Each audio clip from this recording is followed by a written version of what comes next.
back in 1997, Scott McNealy stood up on a stage and said, "Privacy is dead, get over it." Now, what he meant wasn't actually anything about privacy, although that wasn't obvious at the time. What he actually meant is that free will is dead, and I'm gonna make a lot of money off all of you suckers now. But that's a slightly harder message to get people to go along with.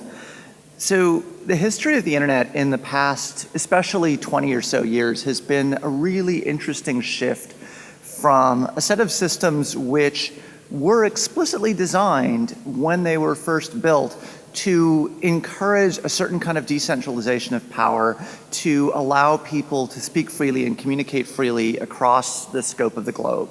I had a really interesting opportunity last fall to spend some time with some of the early designers of the internet protocol, some of the people who wrote the kind of single-digit requests for comments that designed some of the very first kind of protocol definitions.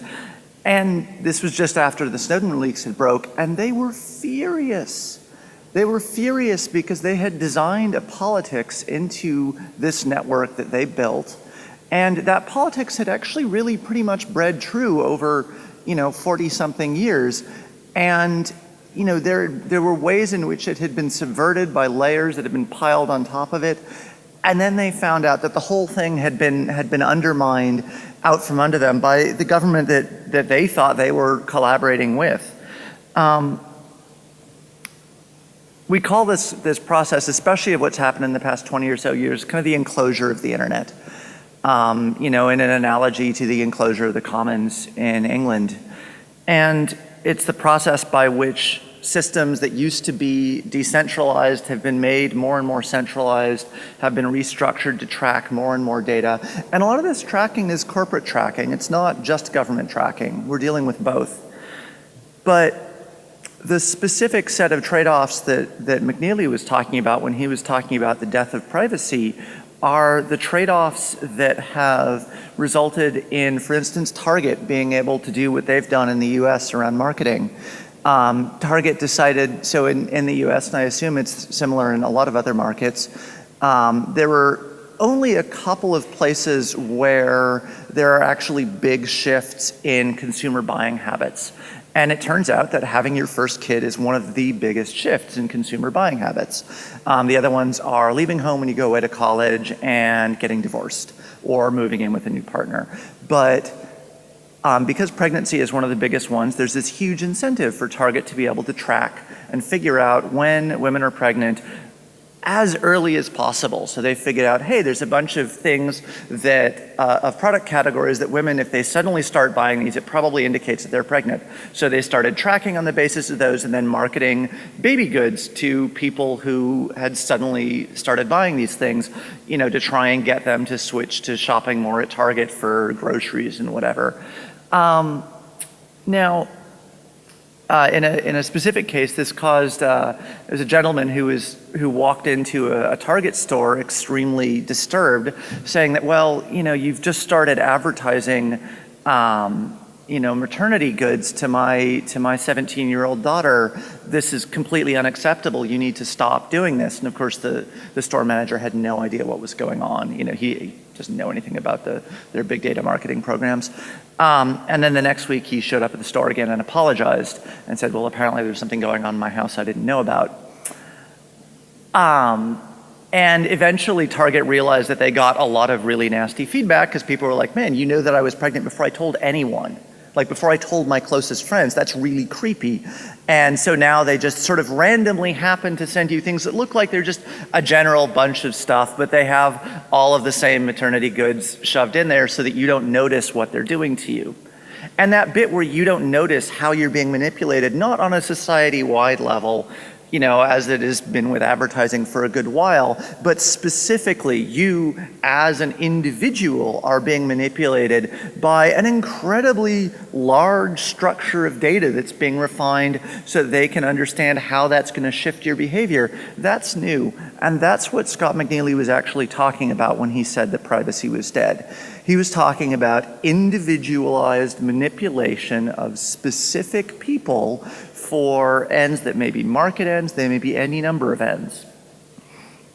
So another really interesting example of this, and again, an American example, was what happened during the 2012 Obama election campaign.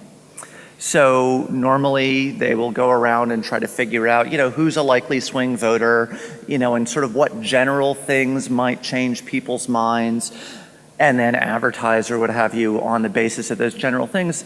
This time they had a lot more data. They had a massive amount of data. And what they did with that data is they figured out the political positions that were most likely to sway individual single voters. Which argument is going to make Johnny over here change his mind and vote a different way? Okay, now who needs to tell him that argument? If he needs to hear an argument about women's rights, then he needs to hear it from one of these three kinds of people. Okay, now let's look through our volunteers database and see who we have on our volunteer database who knows Johnny, and then we give them a call and say, hey, can you go talk to so-and-so and tell them this story?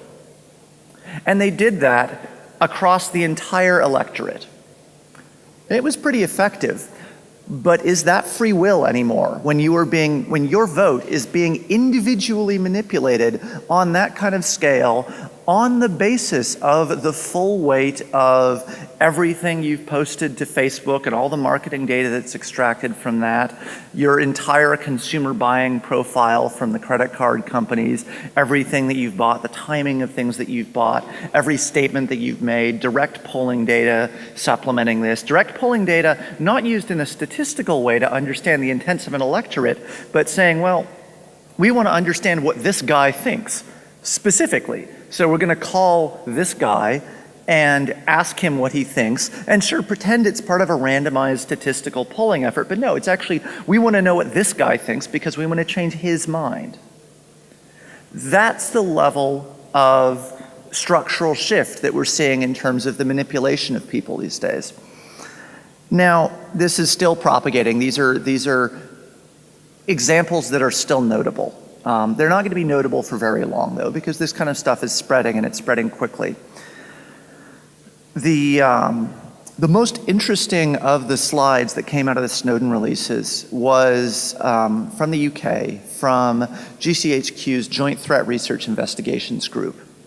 Now, JTRIG does a bunch of work, and one of the things they try and do is they're trying to figure out how they can contextualize the any specific thing that they intercept. So if they get a message between two people that might be somebody talking about Call of Duty, whatever, it might be talking about a video game, or it might be talking about their plans to blow up an embassy. Well, they'd like to understand the difference between those two. So they started trying to dig into mapping the cultural context that people have conversations in, which, if you accept what they're doing at all, might be interesting. And if you assume that they should be intercepting the conversations of random gamers, they could also just not do that. But where it goes from there is they're like, well, okay, so if we can read cultural context, why don't we just write it too? And they're looking at that same kind of mass scale manipulation, that same kind of looking at how do we shift either the political opinions of individuals by figuring out which specific narratives and stories we need to feed to them culturally, or how do we do this on an entire population scale? So is that free will? The reason why all of this stuff is happening is that the cost of surveillance has plummeted. If you look at, just even in the broadest strokes, what the cost of storing and processing a string of data has gone, how that change has gone from, say, the Second World War until now, it's a shift at least on the order of 1 billion times cheaper now. And it's even hard to count. It's possibly more like, 100 trillion times cheaper. It is so much cheaper now to manipulate and store data that it's actually hard to measure, because hard to even conceptualize the difference between a human entering information into a whole earth tabulator and what we can do now with a modern cloud storage system. The reason why all of this surveillance is happening is because it's gotten so much cheaper to do. If it's free to do something and you can make money doing it, then of course someone's going to try doing it. If it's free to do something and you can plausibly make an argument for budget that will, whether or not it's actually going to have a national security impact, you can convince someone to give you money to do it, of course somebody's going to try and do it. If we want to change all of this, we need to, among other things, change that cost. Now, with all due respect to Senator Ludlam, the legal arguments are very important here. Yes, we absolutely need to try and fight to maintain the legal environment which will preserve our rights to the greatest degree that we can. However, one of the interesting exception areas to that is foreign intelligence surveillance. Now, whether or not this argument applies to domestic is another question, but foreign intelligence surveillance has historically not been regulatable. I have yet to find, certainly anywhere in the Five Eyes, a really notable example of law constraining surveillance specifically, where it was constrained by law and not by economics. We've tried to do various things at some points. The big example that everyone holds up is the Church Commission in the US about yes, we totally won that. We totally, forced them to back off on this. But it turns out we didn't. The only things that the Church Commission managed to accomplish were it stopped 4 guys in a post office from Xeroxing the front of envelopes being sent to the Soviet Union, and it was literally 4 guys. Except they started doing that again for all mail about 15 years later. And it convinced NSA that they should stop reading Americans' telegraphs. They were planning on doing that anyway because it was kind of pointless. Even in '77, no one used the telegraph system for anything. They'd never found anything in the 37 years they'd been doing it. It's just okay, we're done, whatever, fine. We'll stop reading your telegraphs. Are you happy now? We stopped surveilling you. Come on. So we don't have any track record of being able to actually stop foreign intelligence surveillance. Now, foreign intelligence surveillance is actually incredibly important for privacy because it turns out that almost everything is foreign intelligence surveillance. If I need your information as an Australian and I can't get it because it's domestic here, I go to the Americans, I ask them to get your information, then I get it from them. And again, that falls squarely into the category of stuff that you're very unlikely to be able to stop through law. We're sort of stumbling into an autocracy in this country, which is to a level which is incredibly disturbing. So I'm an Australian. I have never lived here. I grew up in the States. And when I was preparing for this talk, I was like, okay, it's well past time I finally came to terms with Australian politics, which I've been kind of ignoring for the past couple decades, because every time I look at the news over here, I just get mildly terrified. But it was time to finally actually understand what's been going on here. And dear Jesus, guys, what the fucking hell is going on here? This is ridiculous. You call this a democracy? It is, and I say this as someone who does follow American politics, and I try not to confuse what happens on the political stage with anything that might be realistically political or important. But even if you just look at the structure of American governance, yes, it is clearly not democratic. At least we do sort of pretend that's kind of worth something. The things like the restrictions on the press that are happening here are frankly unprecedented in Western nations that pretend to be democracies. This is not a small issue.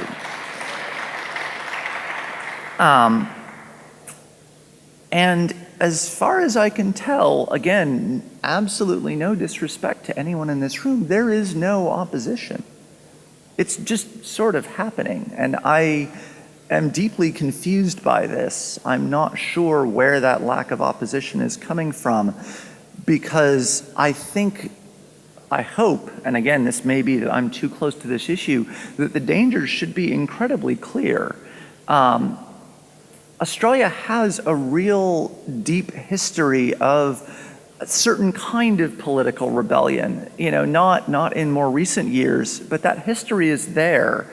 And that history of a certain kind of, I want to be left alone is there. I think that we should kind of start reinvestigating some of that history and try to find, what that message is that wakes people up, what that message is that wakes people up across the political spectrum. And I know that there are folks in this room from, both the kind of traditional liberal and left suspects, progressive and left suspects, but there are also some folks, much more from the right and libertarian side of the spectrum here. And I am very thankful that you guys are here, because this is not a left issue. This is not a socialist issue. This is just an issue about basic human rights. This is an issue that absolutely everyone across the political spectrum should be concerned about. You can be a complete free market capitalist who believes in, a strong security state, and you can still look at what happened in East Germany, look at what's happening in Turkey right now, or in Romania and Hungary. There are so many examples. If you give a surveillance state too much power, it will be used, and it will be used in all sorts of ways. We've already seen in Australia, we've seen numerous cases where these kinds of surveillance powers are being used to harass activists for completely unrelated reasons that have absolutely nothing to do with national security. The notion that, no, we need these powers because big, bright, shiny terrorist of the week. I think it's been 2 or 3 terrorists this week. The Khorasan group is one of the latest manufactured. Come on, guys. Nobody believes it anymore, right? I hope. This is not, those are not where these things are being used. These things are being used against WikiLeaks. They're being used against adversaries of coercive trade negotiations. They're being used against people who think that it might be nice if we had, say, running water in Australia in 10 years. The single constant that we see of surveillance systems, and this is true around the world and across significant chunks of history, the single constant that we see is that every single time you build a surveillance system, no matter how strong the checks that you thought you had in place on it, every single time you build a system like this, it is abused, and it is thoroughly abused. So if we're going to fight this, trying to pass laws that say, no, don't do that. You're not allowed to use this surveillance system to do anything but this narrow little thing here. I mean, we're okay with you having it, but you can only use it for this. It's bullshit. They don't work. They're completely pointless. They get abused at a significant scope. Now, I'm not saying that we should have zero surveillance. I'm not even saying that I'm not saying that we should abolish international intelligence. We can have that conversation if you want, but that's not this conversation. But if we're going to effectively restrain these organizations, the thing that we need to do is make it expensive for them to surveil again. Because both corporations and nation states will build and use surveillance systems as aggressively as they can and do as much surveillance as they can afford to do. As long as there is return on investment on that surveillance, they are going to do it. So one of the things which I've found is really interesting, and this goes back to those folks who were building that early internet, is that if you have an idea, if you have a really good idea about the politics that you want a technical system to contain, then that system will end up mirroring those politics. That system will end up reflecting whatever dreams you kind of build into it. Unfortunately, the dreams that most layers of our modern internet, because kind of when things started going wrong was like 97, and almost everything we interact with now that we consider the internet is new since then, even at the protocol level. The dreams that people were building those systems with were mostly dreams about money. They were dreams about how they were going to get rich off of this thing. And suddenly we've got an internet that reflects that cares a lot more about money in the protocol layers than it does about freedom. So one of the things that we need to do is we need a new set of technologies, and we need those technologies built from a perspective that actually thinks about freedom.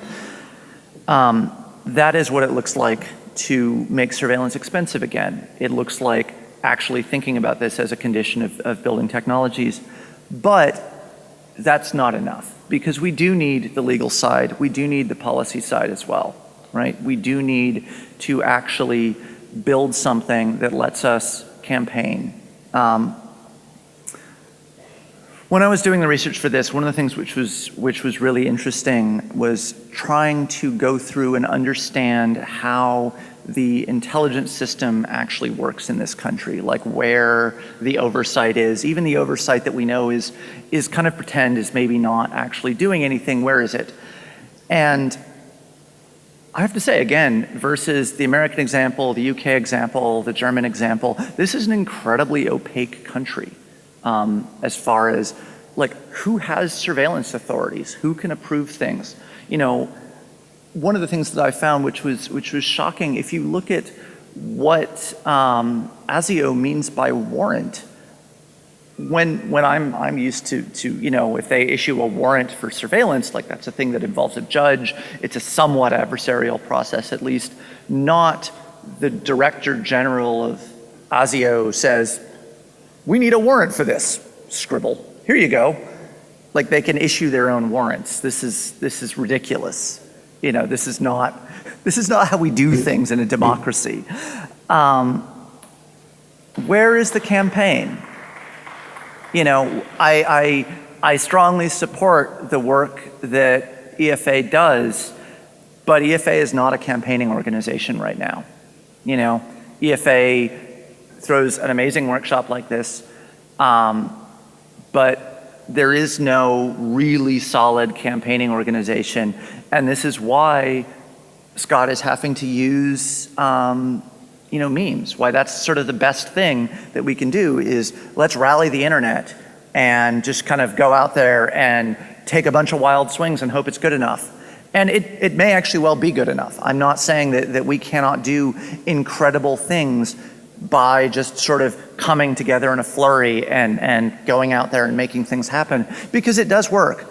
But it works a lot better if you actually have sustained campaigning organizations that are kind of part and parcel of that. And I don't see that yet in Australia.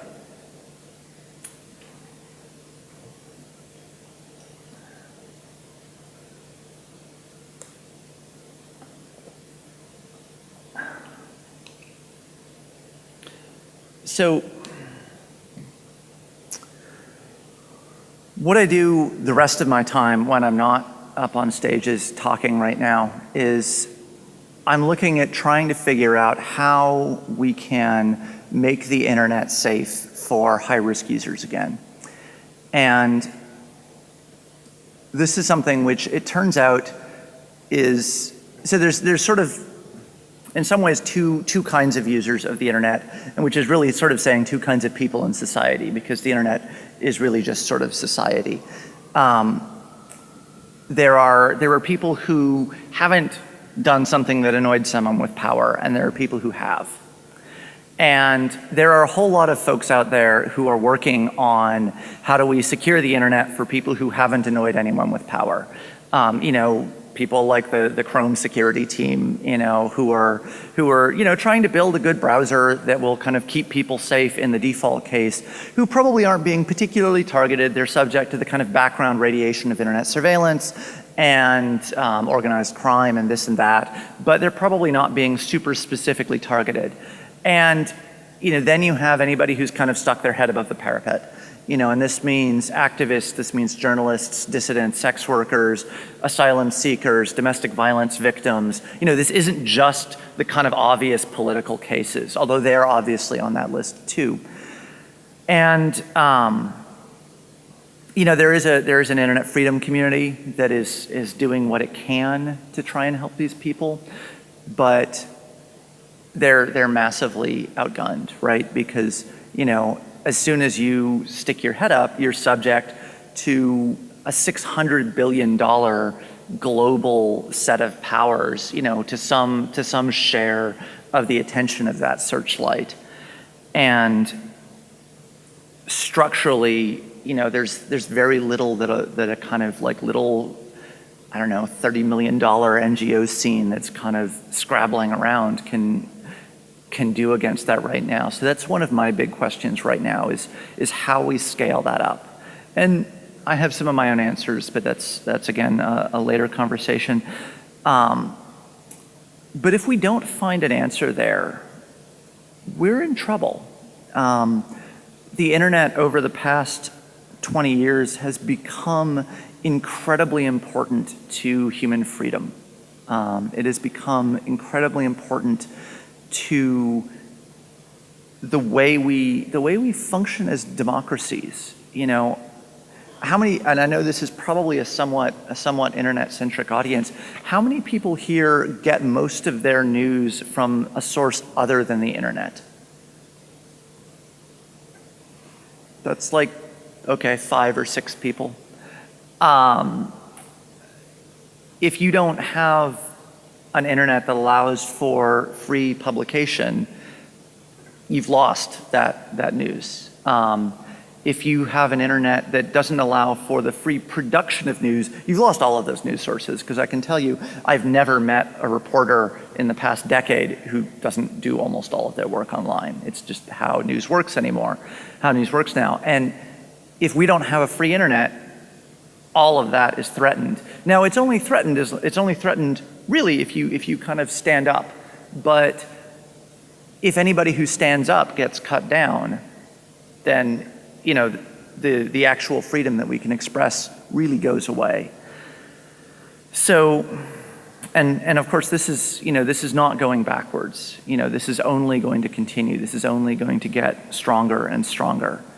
The fact that we can have a campaign that is, hey, let's all get together on the internet and make a bunch of noise and have that actually meaningfully swing politics, goes away if we can't protect high-risk users, if we can't protect the people who do choose to stand up.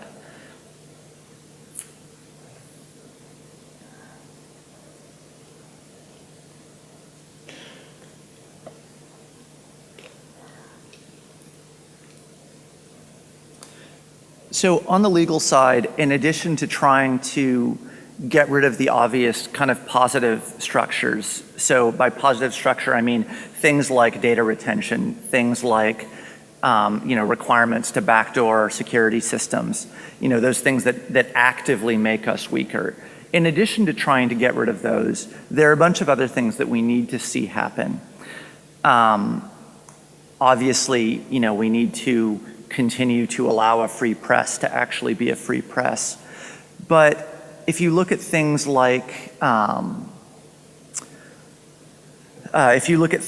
the network neutrality, which has been kind of one of the big bugbears of internet freedom folks for completely unrelated reasons, right?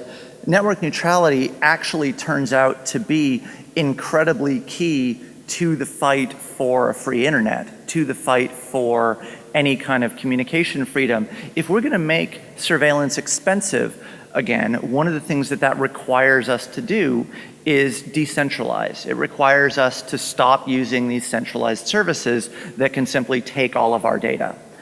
Now, that means that we need a neutral network, because decentralization means that these things are going to suddenly be running services, and we're going to be talking phone to phone or laptop to laptop much more. A non-neutral network means you can't do that. It just kills any possibility of that from the start. So even these things which seem very kind of not directly related end up being very core parts of this.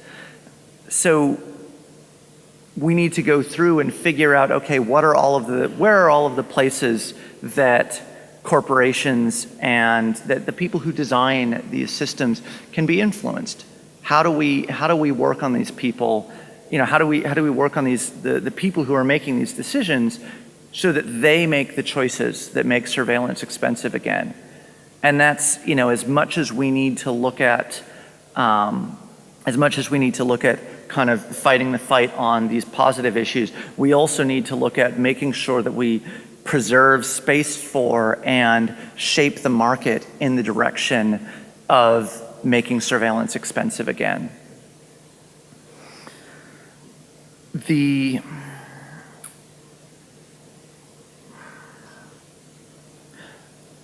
This is not a fight that's we're going to win exactly.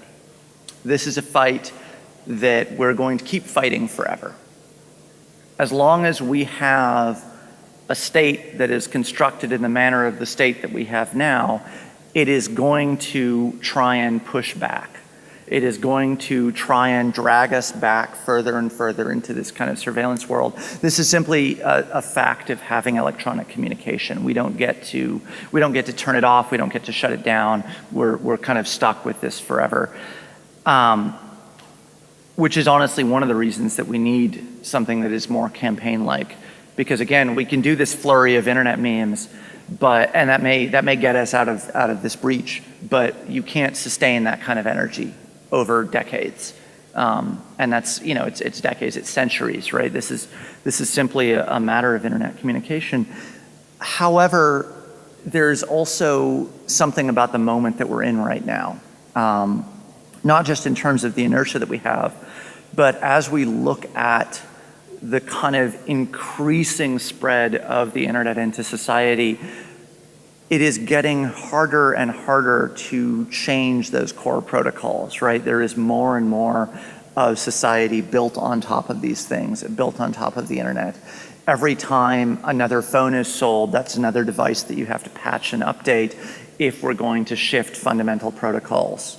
And we're kind of at this moment where we're about to see a whole lot of embedded sensors get rolled out, a whole lot of embedded actuation systems, whether it's climate control systems for buildings or street lighting systems, whatever, otherwise known as the Internet of Things. But really, it's just a whole lot of more internet touching a whole lot more things.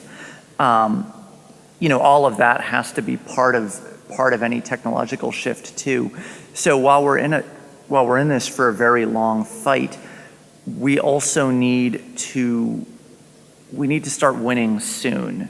And that means winning the technical victories as well as the legal victories. There's a Rand paper that I like to cite sometimes, although it's kind of weird to be citing Rand. R&D, not Ayn Rand. It's called Tribes, Institutions, Markets, and Networks. And it talks about each of these as being kind of fundamental forms of social organization. And I think that this is a really useful point, that the internet is not actually a technological construct. The internet is a human construct. We see it as a technological construct because the technology is very new. But if you think of institutions, like if you think of the Catholic Church, for instance, we don't think of the Catholic Church as being a technological institution because the technology that it's built on is writing on paper. And we don't think of that as technology anymore because we're very used to it and it's very old. But it is technology. Of course it's technology. Similarly, we don't, okay, so maybe some of us think of banks as technological institutions, and increasingly now, obviously, they are high-tech networked institutions. But if you think of banks in 1860, well, those aren't technological institutions. All they depend on is offset printing, fast ships for moving mail around internationally, two-column entry bookkeeping. Of course they're technological institutions, but the Rand paper is saying that each time we get one of these kinds of new organizing structures for society, it changes the meaning of all of the other ones. So when markets became a significant force, the meaning of tribes and institutions changed significantly. And now we're in the moment where networks are becoming a significant force. And this means that we're in the moment where the meaning of tribes and institutions and markets is all changing significantly. Where power comes from and flows to and how it moves around is changing. But it's only going to be changing for so long, right? That's getting baked into society at a fairly deep level. So while we're going to have to keep fighting this rearguard action for a long time, we also can lose, and we can put ourselves in a position where we will be desperately trying to scrape our way out of a heavily surveilled society for generations and generations. And it turns out that right now losing is very easy. All we have to do is not do anything because we've lost catastrophically.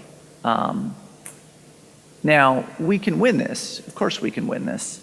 But it's going to mean real work. It's going to mean real organization. It's going to mean coming together and building things that are much larger than ourselves, both technologically and organizationally.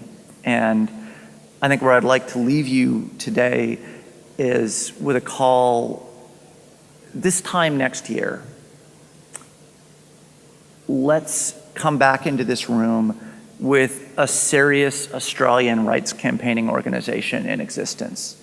Something that can actually deliver meaningful pressure in an institutional long-term context, serious meaningful pressure for change and for fundamental rights.